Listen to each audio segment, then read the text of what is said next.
Hello friends, welcome back to the my new video guys and my YouTube channel guys. Today friend we are going to talk about guys how can we turn off notification ringtone in our Poco phone guys. You don't want to use your notification ringtone guys. You don't want to set any ringtone in your notification settings. So how can we off notification ringtone in our Poco phone?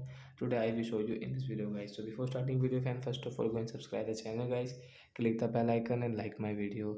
So first of all guys, open your phone setting. After on phone setting guys, scroll it. Hence you can see guys your sound and vibration setting guys. Click on sound and vibration. Guys click on your notification ringtone setting guys. Hence you can see more setting guys, tap here. Hence you can see don't set ringtone. Means guys you want to off, so you can off from here. Means we will click on don't set ringtone. Hence you can see non option. And hence your notification ringtone will not work in your Poco phone guys. So I hope friends you have understood how to off notification ringtone in Poco phone. So that's it guys. Thanks for watching the video guys. We will meet on next video guys with new topic. Before going guys, please go and like the video, subscribe the channel. Bye bye.